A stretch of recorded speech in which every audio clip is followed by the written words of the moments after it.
Jogaram minha irmã da cadeira de rodas no chão. Isso mesmo, empurraram. Ela caiu e riram, como se a dor dela fosse piada.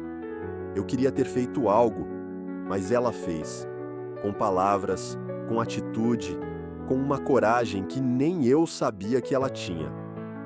A partir daquele dia, tudo mudou. O sol da manhã atravessava as frestas da cortina azul, projetando riscos dourados no chão do quarto. Clara, ainda com o rosto meio colado no travesseiro, olhava para o teto, como quem ensaiava coragem para mais um dia. Ao lado da cama, a cadeira de rodas esperava silenciosa, como uma extensão do seu corpo. Já fazia anos que aquela cena se repetia, mas naquele dia havia algo no ar, um silêncio espesso, como se o tempo respirasse fundo antes de acontecer. Lucas, do outro lado do corredor, observava tudo pela porta entreaberta. Clara girava as rodas com precisão, desviando dos móveis do quarto com a destreza de quem conhece cada milímetro do terreno. Na mochila, entre livros e cadernos, ela carregava também um pequeno caderno de capa vermelha, onde escrevia suas ideias, desenhos e frases soltas que um dia queria transformar em um livro. "Vai dar certo", murmurou ajeitando os ombros. Mas havia um nó na garganta, daqueles que não se desfazem com água ou palavras. Era o tipo de manhã em que o mundo parece mais pesado do que o normal. Lá embaixo, o café estava servido. A mãe fingia ler o jornal, enquanto olhava para Clara a cada 2 segundos. O pai soltava frases soltas sobre o trânsito e o preço do pão. Lucas só pensava no dia anterior, quando viu 2 garotos cochichando e apontando para ir à irmã no pátio da escola. Não falou nada. Engoliu a raiva. Mas agora, aquela lembrança voltava como um eco surdo no peito. Ainda era cedo, mas o dia já tinha uma tensão no ar, como antes de uma tempestade. Na escola, Clara passou pela entrada como sempre, com o sorriso de quem sabe que está sendo observada, mas se recusa a abaixar a cabeça. "Bom dia, professora", disse mesmo sem receber resposta. Lucas a seguiu de longe, disfarçando a vigilância. Ele não sabia explicar, mas algo dentro dele gritava que precisava ficar por perto. Tinha uma sensação estranha, como se aquele fosse o tipo de dia que marca a pele da memória. E ele estava certo. No corredor do 7º ano, os risos começaram antes mesmo do empurrão. Um dos garotos fingiu tropeçar, bateu de propósito na cadeira e, num segundo, tudo virou silêncio. Clara foi ao chão, livros espalhados, joelhos ralados e risadas. Muitas risadas, gritantes, cortantes, como socos no ar. Lucas congelou por um segundo. O sangue pulsava nas têmporas. Mas antes que ele corresse até ela, Clara já estava tentando se levantar, com os braços trêmulos e os olhos fixos nos valentões. Ali, naquele chão frio e hostil, Clara respirou fundo, limpou uma lágrima com as costas da mão e disse em voz clara: "Engraçado. Vocês acham que me derrubaram, mas só me fizeram levantar mais forte." As palavras ecoaram no corredor como se tivessem peso. E naquele instante, mesmo entre dor e humilhação, nasceu algo novo. Uma semente de coragem, uma promessa silenciosa de que aquilo não terminaria assim.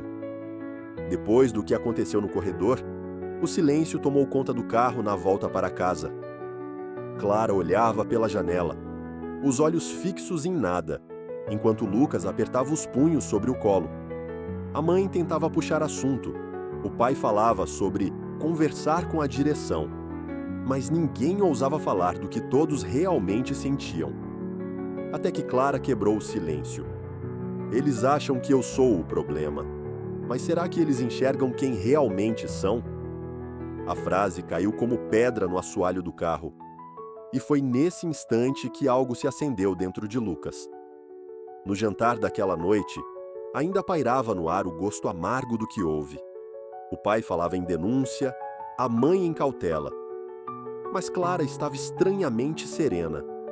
Ela não queria vingança, queria mudança. "O problema não é só comigo", disse enquanto cortava o arroz com um garfo. "É com qualquer um que é diferente. Hoje fui eu, amanhã é outro." Lucas olhou para ela, confuso e admirado. Como ela podia falar com tanta empatia depois de ter sido vítima de tanta crueldade? Lucas nunca foi de falar sobre sentimentos. Mas naquela noite, trancado no quarto, escreveu pela primeira vez sobre a irmã. Começou com raiva, terminou com admiração. Percebeu que, mais do que proteger Clara, ele precisava entender sua coragem. Aquilo mexeu com ele de um jeito estranho, como se algo estivesse prestes a romper por dentro. A imagem dela no chão, com o rosto erguido, voltava como um lembrete cruel e ao mesmo tempo inspirador. No dia seguinte, Clara voltou à escola, cabeça erguida, caderno vermelho no colo, olhar firme. Lucas quis convencê-la a faltar. "Pra quê?" ela respondeu. "Eles que deveriam ficar com vergonha." Aquelas palavras bateram nele com força. A coragem dela o deixava pequeno. Ele não sabia se era orgulho ou culpa. Só sabia que algo nele também precisava mudar. E era urgente. A escola parecia a mesma, mas Clara não era mais a mesma. Foi então que, no intervalo, um garoto mais novo se aproximou de Clara. "Você é a menina que caiu ontem, né?" Ela respirou fundo, pronta para outra piada cruel. Mas o menino completou: "Queria ser corajoso como você." Clara sorriu. E nesse sorriso havia um recado silencioso. O mundo pode machucar, mas também pode ouvir. Lucas de longe viu tudo, e ali entendeu o tema que guiaria sua jornada. Coragem não é se impor pela força, é se manter de pé, mesmo sem as pernas. E essa verdade, que ele ainda não compreendia completamente, seria a bússola emocional que transformaria tudo nos dias que viriam. Porque a partir dali, não seria apenas a história de uma queda, mas de muitas pequenas levantes. Alguns dias depois do episódio, Clara já era conhecida pelos corredores. Não mais como a menina da cadeira de rodas, mas como aquela que se levantou com palavras. Os olhares mudaram. Alguns vinham com respeito, outros com receio. Mas o que mais incomodava era o silêncio da escola. Ninguém da direção falou publicamente sobre o ocorrido. Nenhuma medida clara foi tomada. A violência foi invisibilizada, como se ignorar fosse a solução. E isso corroía Lucas por dentro. Clara, por outro lado, parecia determinada a seguir em frente. Criou uma rotina, chegava cedo, cumprimentava a todos, fazia suas anotações no caderno vermelho e evitava demonstrar qualquer sinal de dor. Mas à noite, no quarto, Lucas ouvia os suspiros dela, longos, abafados, como quem prende as lágrimas para não preocupar. Foi aí que ele entendeu. Ela não ignorava, ela resistia. E isso era mais poderoso do que qualquer discurso inflamado. Naquela semana, Lucas começou a conversar mais com colegas da escola.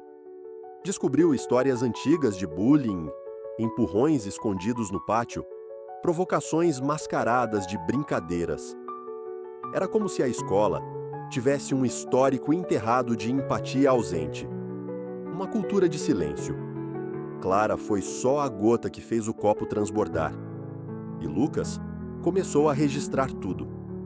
Não sabia ainda o que faria com aquilo, mas sentia que precisava documentar. Porque a história da irmã não podia ser apenas mais uma. No sábado, durante o almoço, Clara surpreendeu a todos ao dizer: "Tô pensando em organizar uma roda de conversa." A mãe arregalou os olhos. O pai derrubou o copo. "Filha, você não precisa se expor assim", disse a mãe. Mas Clara estava decidida. "Se eu não fizer nada, alguém vai cair de novo. E pode ser que essa pessoa não tenha a mesma força." Foi a primeira vez que a palavra coragem apareceu em voz alta, e ela não saiu da boca de Lucas. O setup estava feito. uma escola silenciosa, uma menina ferida, mas não calada, e um irmão dividido entre o medo e a admiração. Ao mesmo tempo, um caderno vermelho se enchia de ideias, nomes, frases e planos. E Lucas, mesmo sem saber ainda, já estava envolvido até o pescoço naquela missão. Porque quando a dor atravessa a casa da gente, ou a gente vira as costas, ou aprende a caminhar junto. E o mundo deles estava prestes a mudar. Faltava só um estopim, um catalisador. E ele viria mais cedo do que esperavam. Na segunda-feira, uma nova nota apareceu colada no armário de Clara. Papel dobrado, letras mal desenhadas e a frase: "Volta para casa, aleijada. Aqui não é lugar para você." Clara não chorou, não gritou, apenas pegou o papel, dobrou com calma e guardou no caderno vermelho. Mas seus olhos, antes firmes, agora tremiam. Lucas viu e sentiu algo quebrar dentro dele. Aquilo não era só maldade, era covardia. E covardia repetida demais se transforma em sistema. Ao chegar em casa, Clara entregou o bilhete para os pais. Houve gritos, promessas de processar a escola. A mãe queria tirar a filha imediatamente de lá. Mas Clara disse: "Se eu sair agora, eles vencem." Lucas observava em silêncio o conflito que se desenrolava diante dele. Era como se Clara tivesse um tipo de bravura que nem os adultos compreendiam. E isso o deixava desconcertado. Ele queria protegê-la. Mas como proteger alguém que escolheu enfrentar o inimigo de frente? Naquela noite, Lucas vasculhou suas anotações. Ligou para colegas. Descobriu que outras 3 meninas tinham recebido bilhetes semelhantes, cada uma por um motivo: cor da pele, aparência, sotaque. O problema era maior, era estrutural, e era hora de fazer barulho. Juntos, Clara e Lucas decidiram montar uma apresentação com relatos, imagens, textos, tudo que pudesse abrir os olhos da escola. A roda de conversa ganhava forma, mas nem todo mundo estava pronto para ouvir. Na manhã seguinte, ao tentar entrar com o material, Clara foi barrada por uma coordenadora. A escola não autorizou esse tipo de exposição. Pode ser ofensivo para os envolvidos. Clara sorriu com ironia. Ofensivo foi o chão do pátio. Lucas interveio, discutiu, gritou e pela primeira vez se colocou entre Clara e o mundo. Ela segurou sua mão. E nesse gesto simples, firmaram um pacto. Não iam mais recuar. Foi aí que Clara tomou a decisão que mudaria tudo. Postou em suas redes um vídeo curto contando o que vinha acontecendo. Com um caderno vermelho no colo, disse: "Não quero justiça só para mim. Quero que ninguém mais precise passar por isso." O vídeo viralizou entre os alunos. Professores começaram a comentar. Pais compartilharam. A escola não podia mais fingir que nada estava acontecendo. E ali estava o catalisador. Não foi um grito. Foi uma semente plantada com empatia, uma faísca acesa com coragem. E essa pequena explosão começaria a incendiar muros que há muito precisavam cair. Depois do vídeo viralizar, a escola virou um barril de pólvora. Alguns alunos começaram a falar. Outros preferiram o silêncio, o incômodo. Professores divididos.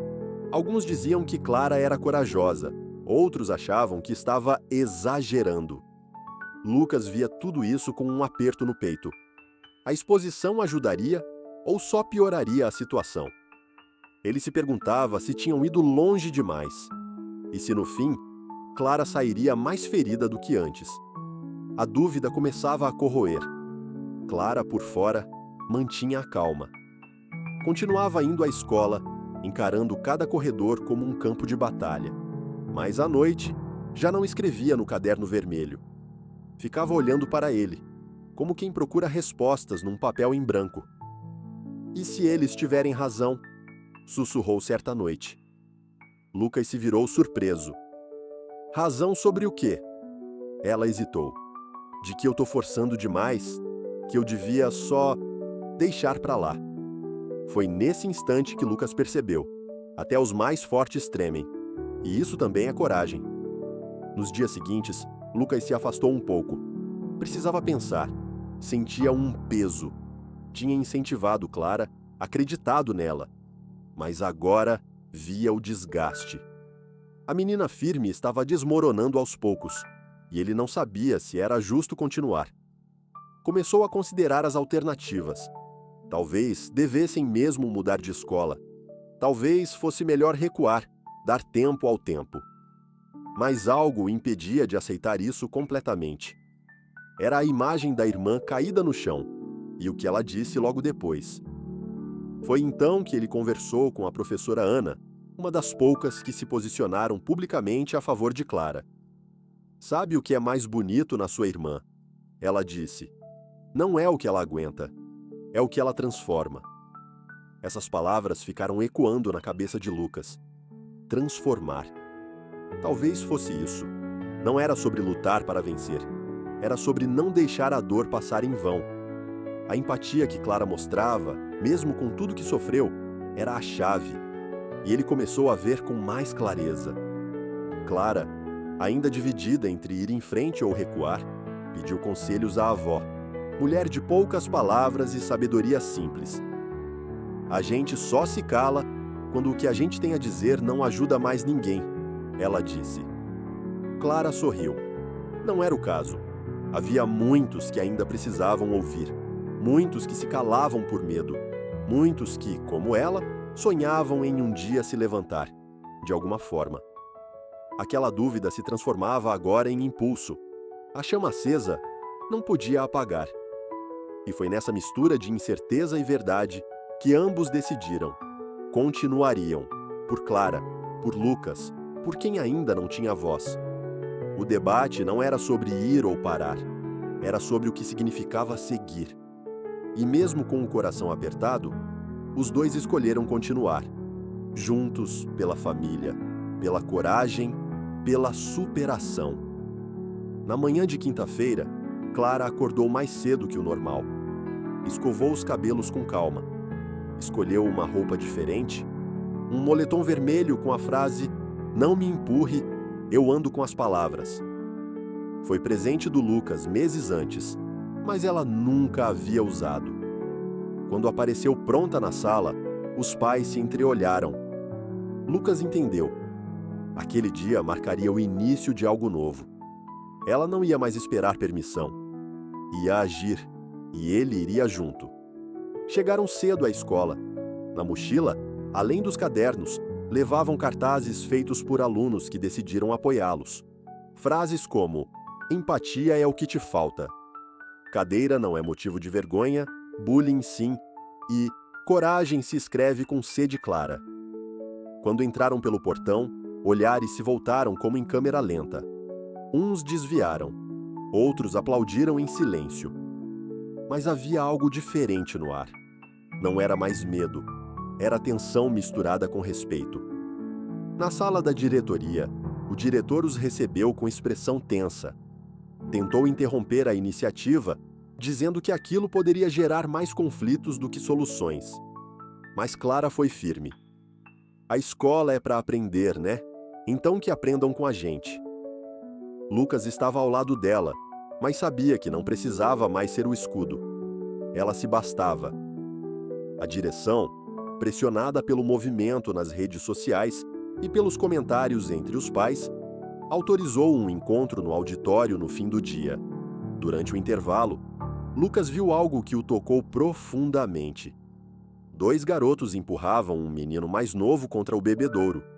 E antes que alguém intervisse, um grupo de alunas se colocou entre eles. "Aqui não mais", disseram. Era o efeito Clara, e ele percebia. Algo estava mudando. Não era só a irmã que se transformava. A escola estava acordando, ainda que aos poucos, para algo maior. Um movimento real de empatia e superação. À tarde, o auditório encheu. Não só de alunos, mas de pais, professores, até ex-alunos apareceram. Clara subiu ao palco, caderno vermelho em mãos. Lucas estava na primeira fileira, com o coração batendo forte. Quando ela começou a falar, o silêncio era quase sagrado. Me derrubaram, mas eu aprendi que não é preciso levantar com as pernas. Dá para levantar com o coração. E ninguém pode empurrar quem já escolheu não cair mais. A plateia explodiu em aplausos. Ali estava o ponto de virada. A entrada oficial para a nova Arapariuá, para a nova fase. Clara não era mais a vítima da história. Era o centro de uma mudança. Lucas não era mais o protetor. Era o irmão que ajudava a sustentar o movimento. E juntos, os dois cruzavam a linha que separa o medo da ação. De agora em diante, tudo seria diferente. E no fundo, ambos sabiam. A parte mais difícil ainda estava por vir. Alguns dias depois da apresentação no auditório, algo começou a mudar entre Lucas e Clara. Não apenas em como se olhavam, mas em como se ouviam. Ele, antes distante, passou a perguntar mais. E ela, antes sempre calada sobre suas dores, começou a compartilhar histórias que nunca tinha contado. Como o dia em que chorou sozinha no banheiro da escola, ou quando fingiu estar bem só para não preocupar os pais. Aquilo os uniu de um jeito diferente, não mais como irmão mais velho e irmã mais nova, mas como cúmplices de uma causa. Na escola, um novo vínculo surgia. Clara começou a se aproximar de Sofia, uma menina do 8º ano que também já havia sofrido bullying por conta da aparência e do jeito introspectivo. As duas passaram a conversar nos intervalos, trocando confidências e ideias para a próxima roda de conversa. Sofia era tímida, mas tinha uma sensibilidade afiada. Em pouco tempo, tornou-se uma espécie de conselheira silenciosa para Clara. Alguém que não falava muito, mas dizia tudo com o olhar. E isso fazia diferença. Lucas, por sua vez, se viu cada vez mais próximo de Davi, um amigo de infância que tinha se afastado nos últimos anos. Davi se reaproximou depois de ver o vídeo de Clara. "Vocês estão fazendo algo que importa, cara", disse ele sem rodeios. Juntos, começaram a planejar formas de registrar o movimento. Criaram um blog com relatos, uma conta no Instagram e até uma caixinha anônima para alunos deixarem suas histórias. A empatia começava a se espalhar, tímida, mas verdadeira. Mas toda aproximação traz também o risco de rupturas. Lucas começou a notar que alguns colegas antigos começaram a se afastar. Ficou muito sensível, diziam pelas costas. Outros o acusavam de querer aparecer às custas da irmã. Essas críticas doíam, mas ele aprendia a lidar com elas com maturidade. Porque entendia agora o que Clara sentia todos os dias. Estar em destaque, mesmo por uma boa causa, sempre gera desconforto em quem vive nas sombras. Em casa, os pais também começaram a mudar. Passaram a participar mais das conversas, a perguntar como se sentiam, a escutar, não só falar. Até a avó, de olhar sempre duro, fez um comentário inusitado. "Tá bonita sua coragem, menina." Clara sorriu, segurando o choro. Vem da família, e naquele ambiente, antes cheio de receios e sobreproteção, agora havia espaço para orgulho e afetos sinceros. O amor deles finalmente encontrava uma nova forma de se expressar, com liberdade. A trama paralela da história revelava algo essencial. O verdadeiro poder da transformação não estava só nos confrontos com os agressores, mas nos laços que se fortaleciam nas entrelinhas. Laços de amizade, de família, de escuta e de empatia. E era isso que manteria Clara e Lucas firmes para o que ainda estava por vir. Com o sucesso da primeira roda de conversa, Clara e Lucas passaram a ser vistos como referência dentro da escola. Os professores começaram a convidá-los para falar em outras turmas, e logo o projeto ganhou nome: Vozes que se Levantam. Era mais que um título, era um grito coletivo. Clara passou a comandar encontros semanais, onde os alunos podiam falar sem medo sobre suas dores, diferenças, experiências e superações. Era como se aos poucos a escola estivesse trocando paredes por janelas. Lucas, agora à frente da comunicação, gravava vídeos curtos com depoimentos anônimos, ilustrados com desenhos de Sofia e trilhas criadas por Davi. O perfil do projeto nas redes sociais explodiu entre os adolescentes da cidade. A gente não tá mudando só a nossa escola, tá plantando coragem por aí, disse Lucas em um dos vídeos. E aquilo era verdade. Eles estavam descobrindo, na prática, como usar a dor como ferramenta e a empatia como linguagem universal. Durante uma aula de português, Clara apresentou uma crônica, que escreveu sobre o dia em que caiu. Não foi uma denúncia, foi um poema, com palavras que falavam de quedas físicas, emocionais e da força que nasce no momento em que alguém escolhe não permanecer no chão. A sala ficou em silêncio. Até o professor, geralmente contido, aplaudiu de pé. A literatura serve para isso, disse ele emocionado, para transformar o que machuca em algo que cura. E Clara sentiu, pela primeira vez, que sua voz era ouvida como arte. Naquele mês, Lucas e Clara organizaram um evento aberto no bairro. Com a ajuda de pais, professores e até comerciantes locais, realizaram um dia de oficinas, música, conversa e partilha. Crianças, adolescentes e adultos participaram. Teve gente contando histórias de infância, falando sobre bullying no trabalho, sobre o peso do silêncio em casa. E tudo isso fortalecia ainda mais a certeza de que aquela jornada era maior do que qualquer um deles. Foi nesse evento que Clara teve uma surpresa. Uma das garotas que riu no dia em que ela caiu, apareceu. Cabisbaixa, olhos marejados. Pediu para falar. Com a voz trêmula, pediu desculpas. Disse que ria por medo, por imaturidade, por vergonha de si mesma. A plateia se calou. Clara, com os olhos fixos nela, apenas disse: "Obrigada por ter vindo. Já é um começo." A garota chorou. E ali, sem abraços nem exageros, algo se curou em silêncio. Era como se Clara e Lucas tivessem descoberto uma nova forma de caminhar. Não com passos, mas com ações.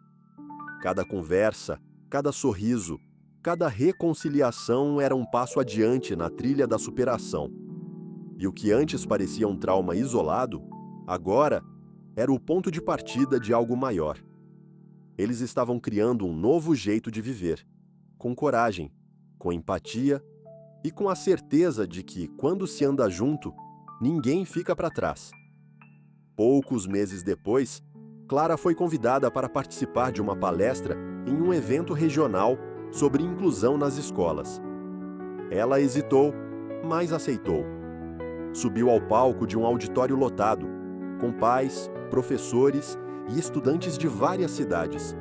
Contou sua história, suas dores, os bilhetes, a queda e principalmente o que veio depois, o renascimento.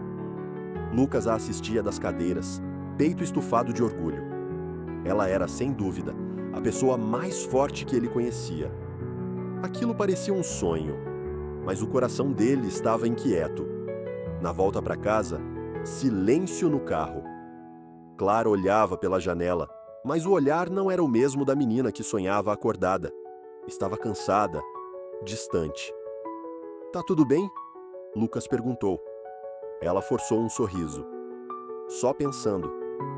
Mas algo ali doía.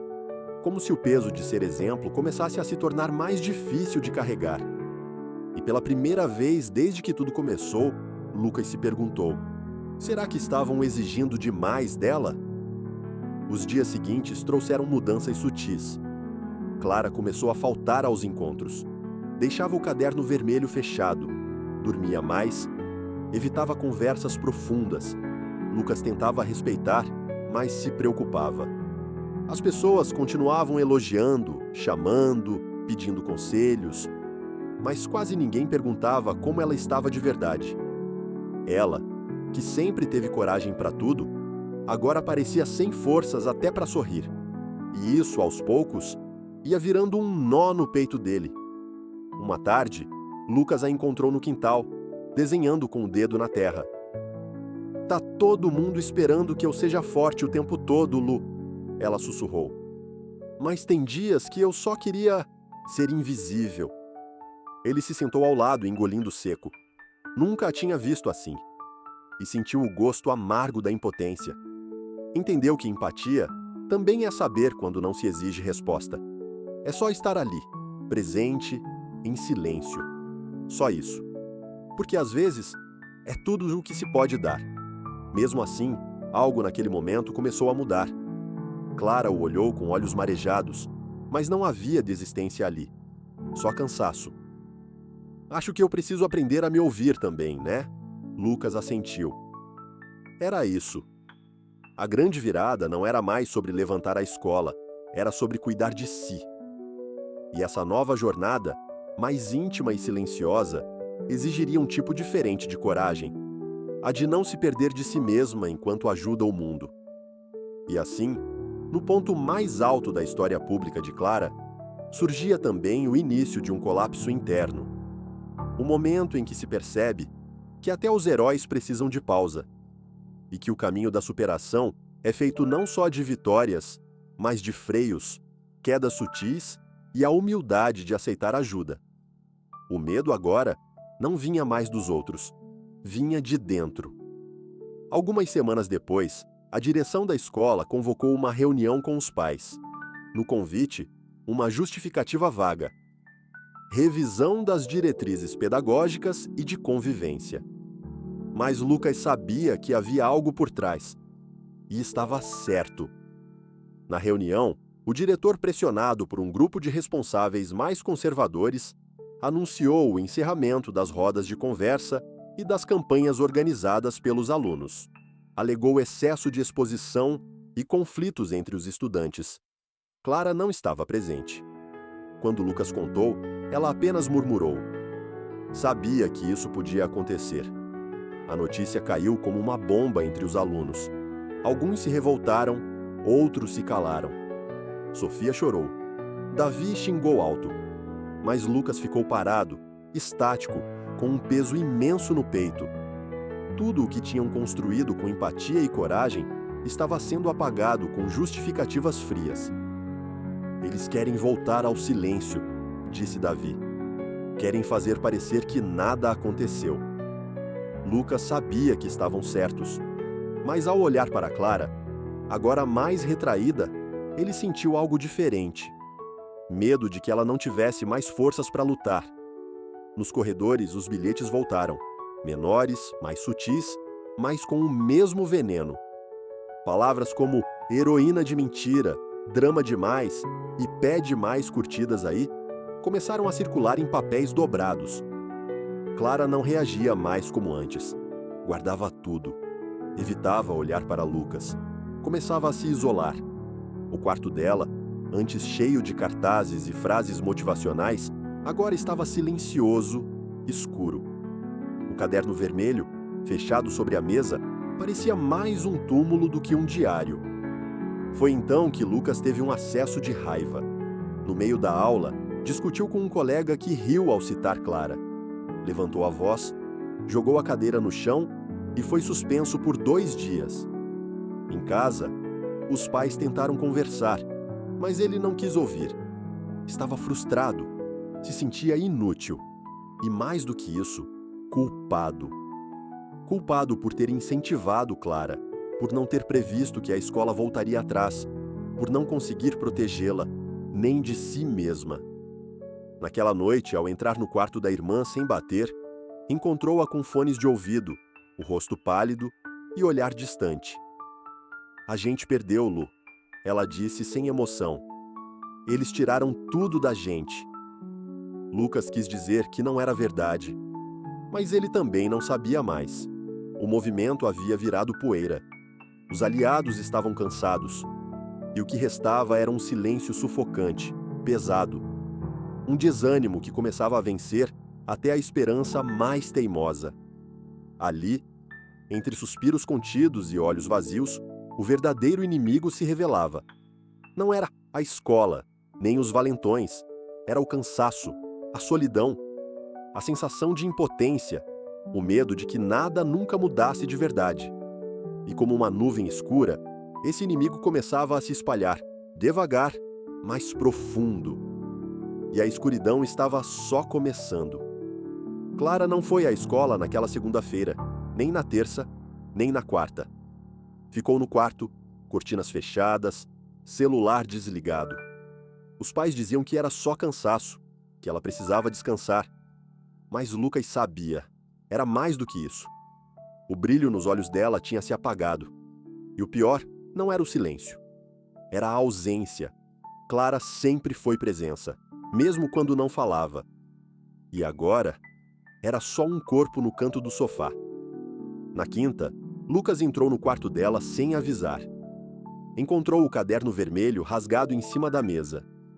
As páginas estavam arrancadas, algumas amassadas, outras com frases rabiscadas por cima. Mentira! Tanto faz. Nunca muda. Era como se Clara tivesse rasgado não só o caderno, mas tudo que ela construiu. Ele se sentou na cama, tremendo. "Por que você fez isso?" perguntou quase num sussurro. Ela não respondeu, apenas virou para o lado, abraçada nas próprias pernas.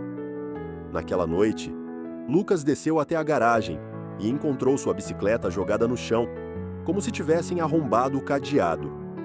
Mas não havia sinal de invasão. Subiu de volta e encontrou um bilhete anônimo sob a porta. "Você perdeu, irmão da aleijada. Agora é sua vez." O coração disparou. A raiva virou medo. Pela primeira vez, Lucas sentiu o que era ser o alvo direto. E então compreendeu, com um nó na garganta, o que Clara viveu tantas vezes, em silêncio. Ele correu até o quarto dela. "Chega! A gente não pode deixar isso acontecer. Não pode se calar." Mas Clara apenas chorou. "Eu cansei, Lu. Eu tentei. Tentei tanto. E olha onde a gente tá." E ali, entre soluços e a confissão da exaustão, Lucas viu sua irmã pela primeira vez como alguém que precisava ser acolhida, não admirada. Ela não queria ser símbolo, só queria paz. Só queria voltar a ser só Clara. A menina que ria vendo vídeos bobos e desenhava no canto das folhas. No dia seguinte, Lucas foi sozinho até a escola. Ninguém o reconheceu de imediato. Sem a irmã ao lado, ele parecia menor, invisível. Sentou no pátio vazio, olhando para a quadra. Lembrou da queda, do vídeo, das palavras dela, de tudo o que tinham feito juntos. E agora, ali, sozinho, sentia como se tudo tivesse se esfarelado entre os dedos. O movimento acabou. As palavras se calaram. Os muros da escola voltaram a ser altos. O mundo parecia ter vencido. E foi nesse buraco escuro que Lucas chegou ao fundo. O momento em que se perde a fé, a força, a esperança. A coragem vacila. A empatia parece inútil. A superação vira um sonho distante. Clara, a menina mais forte que ele conhecia, havia se entregado ao cansaço. E ele não sabia como levantá-la. Pela primeira vez, Lucas sentiu que talvez não houvesse volta. E esse pensamento o deixou completamente vazio. Lucas passou a noite em claro. A cabeça girava, o estômago revirava. Sentado no chão do banheiro, com a luz apagada, sentia a garganta queimar e os olhos pesarem. Era como se estivesse preso em um poço sem fundo, onde nenhum grito ecoava. Tentou escrever como fazia quando era criança, mas não saiu nada. O medo, a impotência, a culpa, tudo parecia maior do que ele. Pela primeira vez, entendeu que não bastava estar do lado de Clara. Ele precisava encontrar dentro de si o que ela sempre carregou, o porquê de continuar. No quarto ao lado, Clara dormia encolhida, como se quisesse desaparecer. E aquilo cortava Lucas em 1000 pedaços. Ele lembrou da infância deles, dos dias em que fingiam ser super-heróis, dos vídeos caseiros que gravavam, das tardes inventando músicas. Onde aquilo tudo tinha ido parar? Como a vida, que era cheia de cor, tinha ficado tão cinza. A pergunta batia como martelo. Por que a gente desiste do que mais importa quando tudo fica escuro? Pela manhã, Enquanto a casa ainda dormia, Lucas saiu. Caminhou sem rumo pelas ruas do bairro, até chegar à praça onde Clara costumava treinar basquete adaptado. A quadra estava vazia. O sol nascia lento, mas firme. No chão, uma bola esquecida. Ele se sentou no banco de concreto e ali, em silêncio, chorou, sem esconder, sem pressa. As lágrimas desciam como se abrissem espaço dentro dele. Foi nesse vazio que uma lembrança voltou. Clara, ainda pequena, dizendo com a voz rouca: "Cair todo mundo cai, né? Mas levantar, isso é só para quem tem coragem." E então ele percebeu. O problema não era ter caído. Era ter achado que não podia levantar de novo. Clara tinha sido forte por todos, por muito tempo. Mas agora, talvez fosse a vez dele ser forte por ela. Não com grandes gestos, mas com presença, escuta, sensibilidade. Lucas enxergava agora com clareza o que antes confundia. A superação não era uma linha reta. Era um ciclo, um revezamento, uma dança entre dor e afeto, entre silêncio e presença. Na volta para casa, encontrou Clara sentada à mesa da cozinha, ainda de pijama, segurando uma xícara de chá. Os olhos fundos, mas atentos. Lucas sentou ao lado e, sem dizer nada, colocou um envelope sobre a mesa.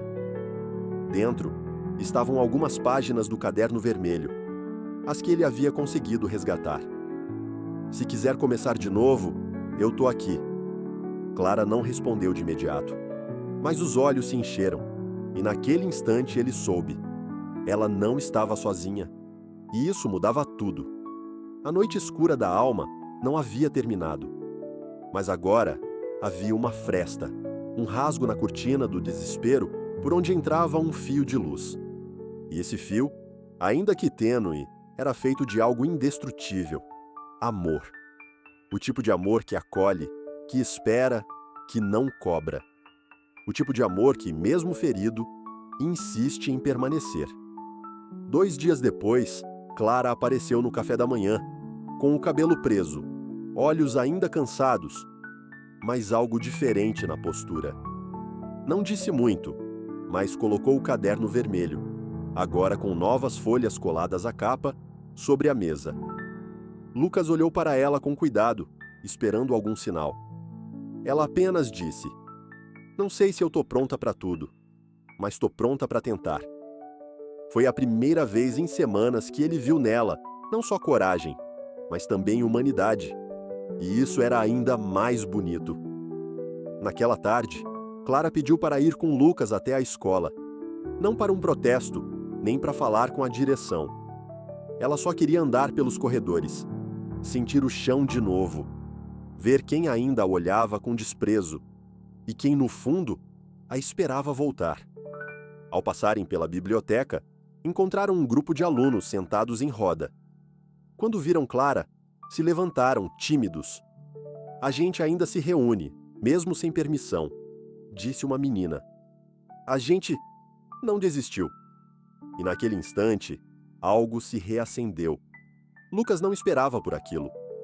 Mas quando viu Clara sentada no centro da roda, ouvindo as histórias, fazendo perguntas, sem precisar falar nada de grandioso, percebeu. O movimento nunca foi sobre palco. Foi sempre sobre conexão, sobre presença, sobre criar um espaço onde se pudesse respirar sem medo. Clara não precisava mais salvar ninguém.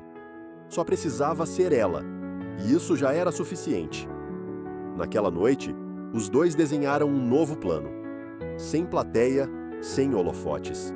Começariam pequeno, uma carta aberta aos alunos, feita por vários autores, sem assinatura. Um manifesto silencioso sobre empatia. Um lembrete de que coragem não mora só nos grandes gestos, mas nos pequenos atos de resistência diária. Seria espalhado de forma quase secreta, como sementes que o vento carrega. Eles passaram a semana distribuindo as cartas aos poucos. Deixavam nas mochilas, nos armários, entre os livros da biblioteca. Algumas foram jogadas fora, outras coladas em cadernos. Mas uma, em especial, foi encontrada presa no mural da sala dos professores. E lá ficou, intacta, com uma frase destacada: a escola não é feita só de paredes, mas das histórias que aceitamos contar entre elas. A mensagem estava dada. Clara e Lucas, juntos, estavam escrevendo uma nova história. A força agora vinha de dentro. Não era mais grito, era semente. Eles não precisavam vencer ninguém, só continuar, um passo de cada vez. Porque quem entende que superação é processo, aprende também que a esperança, mesmo quando parece pequena, tem raízes profundas demais para serem arrancadas. Na última semana de aula, algo inesperado aconteceu. A coordenadora, aquela mesma que um dia tentara silenciar Clara, pediu uma reunião com ela e Lucas. O tom era diferente, sem armaduras, sem autoridade forçada. Disse que havia lido as cartas, que ficou tocada e que queria propor algo, uma nova disciplina eletiva focada em empatia, convivência e escutativa, coorganizada por alunos. Pela primeira vez, uma porta se abria sem que tivessem que empurrar com força. Clara aceitou com calma, sem euforia. A gente pode ajudar a desenhar, mas quem vai ensinar é a escola inteira. Cada um, com cada gesto. Lucas observava já a irmã com um orgulho calado. Já não era mais aquela menina de frases afiadas e raiva contida. Era outra Clara, mais inteira, mais leve. Com cicatrizes sim, mas com um olhar que agora alcançava mais longe. Ele entendia. Ela não venceu os inimigos, venceu a si mesma, e isso era o mais difícil. No pátio, as coisas pareciam quase iguais, mas não eram. Os olhares já não pesavam tanto. Os risos eram mais cuidadosos. A palavra respeito agora estava pintada num dos muros, junto de um desenho feito por Sofia. Duas mãos entrelaçadas, uma delas empurrando uma cadeira de rodas, a outra segurando um caderno vermelho. Era simbólico, simples e poderoso. Clara, ao ver, sorriu. Lucas também. Nenhum dos dois disse nada, mas sabiam o que aquilo significava. No último dia de aula, Clara recebeu um bilhete, mas dessa vez era diferente. Você não sabe, mas me salvou. Assinado Anônimo. Ela leu e dobrou com cuidado, guardando entre as páginas do novo caderno vermelho. Lucas a observou. Vai escrever sobre isso? Clara deu de ombros. Talvez, mas agora eu só quero viver. E ali estava a resposta. Às vezes, contar uma história não é o fim, é só o começo de outra. À noite, em casa, os dois sentaram na varanda. O céu limpo, cheio de estrelas. Você acha que um dia vai andar de novo? Perguntou Lucas, sem pensar. Clara olhou para o céu. Acho que sim, mas mesmo se não, eu já aprendi a me mover. Lucas riu emocionado. E nesse riso havia tudo: dor, orgulho, alívio e amor. Era o fim de um ciclo e o começo de outro, porque agora eles sabiam: coragem não é ausência de queda, é escolha de levantar, sempre. E juntos, naquela noite tranquila, sem discursos nem plateia, eles celebraram o que tinham construído. Uma história de dor, sim, mas também de empatia, família, superação. E principalmente de transformação. Na manhã seguinte, a luz atravessava as frestas da cortina azul do quarto. Clara, desperta, olhava para o teto como antes, mas o olhar era outro. Ao lado da cama, a cadeira de rodas seguia ali, fiel. Mas sobre ela, agora, repousava o novo caderno vermelho, com capas firmes e uma folha marcada no meio. Capítulo 1. Não foi o chão que me segurou, foi quem me levantou. Clara sorriu sozinha, com o canto dos lábios, e se esticou para alcançar o caderno. Enquanto isso, do outro lado do corredor, Lucas se espreguiçava devagar. Em sua mesa, folhas espalhadas, algumas ainda molhadas de tinta e café. Ele rabiscava uma ideia para o próximo vídeo do projeto. Não falaria sobre bullying, nem sobre dor, mas sobre reencontros. Sobre como às vezes a gente se perde mesmo estando dentro de casa. e como, com coragem, a gente sempre pode voltar. Um passo de cada vez, mesmo sem sair do lugar. No andar de baixo, o pai ajeitava a mesa do café. A mãe cantarolava baixinho, distraída. A casa parecia igual, mas algo ali havia mudado profundamente. Havia mais silêncio, sim, mas era um silêncio cheio de significado, cheio de escuta, de tempo dado, de olhares que agora entendiam sem precisar dizer tudo. Era uma família reconstruída, não nos gestos grandiosos, mas nas pequenas escolhas diárias de não desistir. Clara desceu com calma. Lucas esperava no pé da escada. Quando ela parou ao lado dele, ele ofereceu a mão. Ela segurou. Não porque precisasse, mas porque quis. E naquele toque, havia tudo o que não coube em palavras.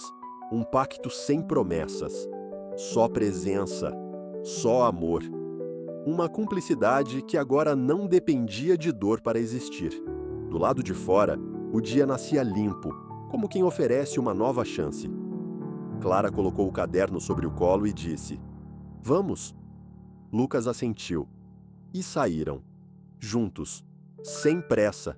Sem medo. A câmera da vida os seguiria em silêncio, enquanto o mundo girava igual. Mas com um detalhe diferente. Agora, eles sabiam que tinham voz. E mais ainda, sabiam onde usá-la. E foi assim que a história, que começou com uma queda, terminou com a imagem de dois irmãos atravessando o portão de casa. Não como vítimas, mas como sementes, prontos para florescer, onde quer que pousassem. E aí? Essa história te tocou? Clica no vídeo que está aparecendo aqui na tela agora. Ele vai te emocionar tanto quanto esse. Te vejo lá.